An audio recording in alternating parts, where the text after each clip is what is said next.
یہ آیت فَسَيَكْفِيكَهُمُ اللَّهُ وَهُوَ السَّمِيعُ الْعَلِيمُ.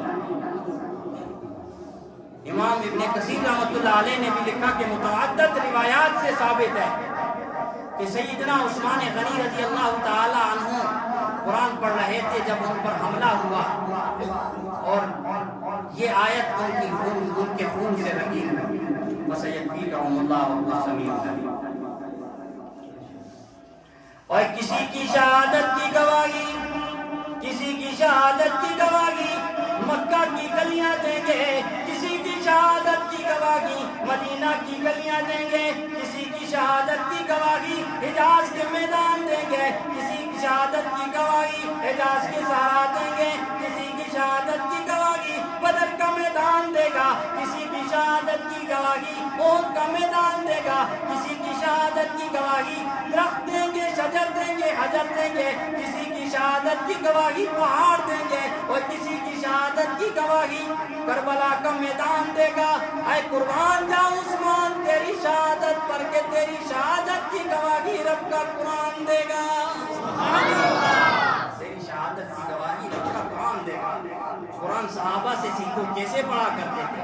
سیدنا علی کرم اللہ وجہ زمانہ شاہد ہے کیسے قرآن پڑھا کرتے تھے, زمانہ گواہ ہے کیسے قرآن پڑھا کرتے تھے. حضرت علی رضی اللہ تعالیٰ عنہ وضو فرما لیتے, رنگ متغیر ہو جاتا, رنگ پیلا ہو جاتا, مسجد میں قدم رکھتے بے ہوش ہو جاتے. لوگ پوچھتے علی کیا ہو گیا؟ اللہ کے دربار میں کھڑا ہونا ہے کہیں بے ادبی نہ ہو. قرآن صحابہ سے سیکھو کیسے پڑھا کرتے. اے حسین نے, امام حسین نے تلوار کی چھاؤں میں قرآن پڑھا, امام حسین نے نیزے کی نوک پر قرآن پڑھا, سعید ابن المسیب نے تلواروں کی چھاؤں میں قرآن پڑھا, امام احمد بن حنبل رحمۃ اللہ علیہ نے جیل میں کوڑوں کی گونج میں قرآن پڑھا, امام ابو حنیفہ رحمۃ اللہ علیہ کا جنازہ نکلا, جنازے کے نکلنے سے پہلے جیل میں قرآن پڑھا, امام ابن تیمیہ رحمۃ اللہ علیہ نے جیل کے مینار پر اللہ کا قرآن پڑھا اور کوڑے کھائے, مجدد الفسانی سرہندی رحمۃ اللہ علیہ نے مار کھائی اور اللہ کا قرآن پڑھتے تھے. اللہ کا قرآن ایسا پڑھتے تھے تھوڑی دیر اللہ کا قرآن پڑھتے تھے بے ہوش ہو جایا کرتے تھے.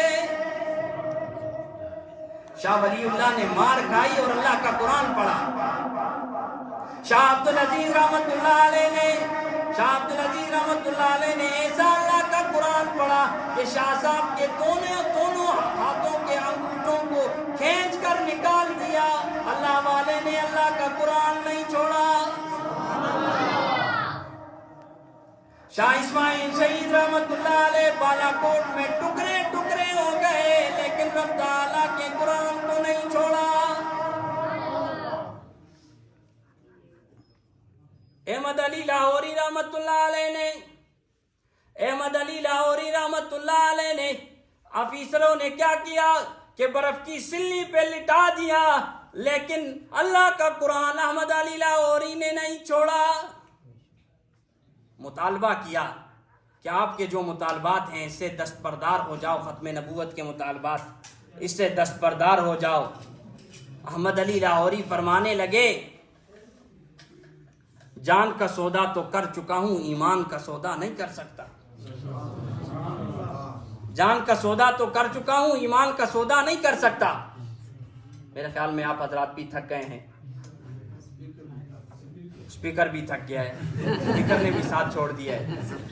ہم تو ابھی نہیں تھکے, ہمارا تو 1 گھنٹے کے بعد گلا کھلتا ہے. کہتے سبحان اللہ. عطا اللہ شاہ بخاری رحمۃ اللہ علیہ جیل میں روزانہ 20 سیر گندم پیسنے کے لیے ملتی رہی. روزانہ 20 سیر گندم پیسنے کو ملتی. امام صاحب عطا اللہ شاہ بخاری رحمۃ اللہ علیہ گندم پیس کر انتظامیہ کے حوالے کر دیتے. انتظامیہ حیران, انتظامیہ ششدر ہے، پریشان ہے. روزانہ 20 سیر گندم پیس کر مل جاتی ہے. چکی کس وقت چلتی ہے؟ امام صاحب کس وقت گندم پیستے ہیں؟ یہ تو اللہ والا دن رات اللہ کا کلام پڑھتا ہے، یہ تو ہر وقت قرآن پڑھتا ہے. جیل کے سپرڈنٹ نے چھاپا مارا. دوسری رات آخری پہر میں دیکھتے ہیں کہ امام صاحب عطا اللہ شاہ بخاری رحمۃ اللہ علیہ اللہ کے کلام قرآن کی تلاوت فرما رہے ہیں، سورہ یوسف کی تلاوت فرما رہے ہیں، اور چکی خود بخود چل رہی ہے. چکی خود بخود چل رہی ہے اور دانے خود بخود اٹھ کر اس میں پڑ رہے ہیں. میرے بھائیوں اور دوستو، دیکھیے اللہ کے پیارے حبیب صلی اللہ علیہ وسلم اور آپ کے پیارے ساتھی، پیارے رفقا صحابہ کرام نے اللہ سے اور اللہ کے رسول سے اور قرآن سے کیسے وفا کی، تن من دھن کی قربانی دی. آج میرا اور آپ کا تعلق کیسا ہے؟ آج میرا اور آپ کا تعلق قرآن کے ساتھ کیسا ہے؟ زندگی گزر گئی، ہمیں اللہ کے کلام قرآن کی سمجھ نہیں آتی. 40 سال عمر گزار دی، 50 سال گزار دی، 60 سال گزار دی، اللہ کا قرآن نہیں آتا ہے. دنیاوی علوم فنون سیکھ لیتے ہیں، دنیاوی کام کاج ہنر سب کچھ سیکھ لیتے ہیں، اللہ کا کلام نہیں سیکھتے. نہایت ہی افسوس سے کہنا پڑتا ہے. آپ کے علم میں ہوگا قرآن کو صرف طاقوں میں رکھ دیا جاتا ہے، غلاف میں لپیٹ کے الماریوں میں رکھ دیا جاتا ہے. سالہ سال الماری سے گھر میں کوئی قرآن نہیں نکالتا ہے، قرآن نہیں پڑھتے ہیں. واللہ میں درد دل بیان کرتا ہوں.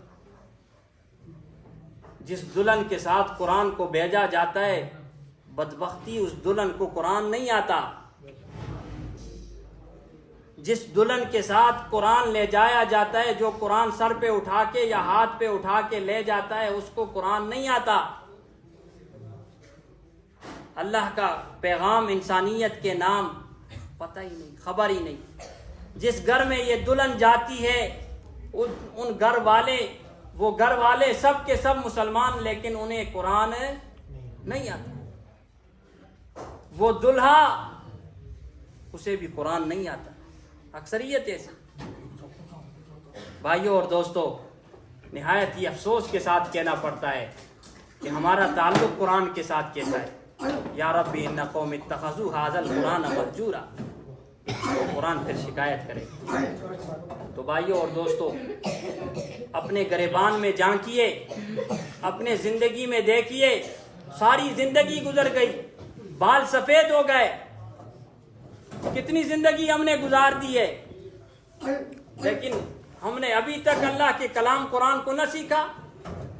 اور اب بھی ہماری حالت کیا ہے؟ افسوس کے ساتھ کہنا پڑتا ہے، ساری رات کے 1 بجے تک 2 بجے تک فیس بک، ٹک ٹاک، یوٹیوب اور گیمز اور اس قسم کی چیزوں میں نوجوان اور بڑے بھی مبتلا، لیکن قرآن نہیں پڑھتے. قرآن نہیں پڑھتے. افسوس کے ساتھ کہنا پڑتا ہے. اسٹیٹس پڑھیں گے، پوسٹ پڑھیں گے، لیکن قرآن کا ایک پیج نہیں پڑھیں گے. قرآن کی آخری سورۃ الناس کا کیا ترجمہ ہے کچھ پتہ نہیں. ساری زندگی ہو گئی، کلمہ نہیں آتا. 2016 میں اس آجز کی تشکیل ہوئی تھی سندھ میں ایک جگہ میں. 80 سال کے بوڑھے، آخری وقت ہے، دنیا سے جانے لگا، سخت بیمار تھا. اس کے بیٹے نے کہا کہ قاری صاحب، حافظ صاحب، میرے والد محترم ہے، دنیا سے جانے لگے ہیں اور بیمار ہیں. نزع کی حالت تو نہیں تھی لیکن تھے بیمار. اللہ کی قسم انہیں کلمہ نہیں آتا. کتنے لوگ ہیں ہمارے سامنے کہ وہ کلمہ صحیح طریقے سے نہیں پڑھ سکتے ہیں مسلمان. نماز کا سبق نہیں آتا ہے مسلمان. ساری زندگی گزر گئی، نماز میں جو سبق پڑھتے ہیں اس کا ترجمہ نہیں آتا ہے مسلمان. نہایت افسوس کے ساتھ کہنا پڑتا ہے، یہ جس طرح کا ہمارا تعلق قرآن کے ساتھ ہے، اسی لیے تو پریشانی ہے نا، اسی لیے تو ٹینشن کا شکار ہیں، ڈپریشن کا شکار ہیں. اسی طرح تو مختلف امراض کا شکار ہیں، فتنوں اور مصائب کا شکار ہیں۔ کیوں ہم نے اللہ کے کلام کو چھوڑ دیا؟ ومن اعرض عن ذکری فإن له معیشۃ ضنکا ونحشره یوم القیامۃ اعمی۔ جس نے قرآن سے اعراض کر دیا، اللہ کے ذکر سے اعراض کر دیا، اللہ تعالیٰ اس کی معیشت کو، اس کی زندگی کو تنگ کر دے اور اس کو قیامت کے روز اندھا کر کے اٹھایا جائے، اندھا کر کے اٹھایا۔ وہ کہے گا کہ میں تو دنیا میں بینا تھا، آنکھیں تھی، آج مجھے کیوں اندھا کر کے اٹھایا گیا؟ اللہ تعالیٰ فرمائیں گے کذالک اتتک آیاتنا فنسیتها وکذالک اليوم تنسی۔ اسی طرح تیرے پاس میرا کلام قرآن آیا تھا، میری آیتیں آئی تھی، تو نے بلا دیا تھا، آج تجھے بھی بلا دیا۔ بھائی اور دوستو، نہایت افسوس کے ساتھ کہنا پڑتا ہے، مختصر زندگی ہے، کچھ خبر نہیں کب جو ہے اللہ کی طرف سے صدا آ جائے گی، آواز آ جائے گی، اور کب جو ہے ہم نے اس دنیا سے کوچ کر کے جانا ہے۔ لہٰذا موت سے پہلے موت کی تیاری کریں، اپنی قبر کی تیاری کریں، اپنی آخرت کی تیاری کریں۔ یہاں ایسے رہے کہ ویسے رہے، وہاں دیکھنا ہوگا کہ کیسے رہے۔ تجھے پہلے بچپن نے برسوں کھلایا، جوانی نے پھر تجھ کو مجنوں بنایا، بڑھاپے نے پھر آ کے کیا کیا ستایا، اجل تیرا کر دے گی بالکل صفایا۔ جگہ جی لگانے کی دنیا نہیں ہے، یہ عبرت کی جا ہے، تماشا نہیں ہے۔ وما علینا الا البلاغ۔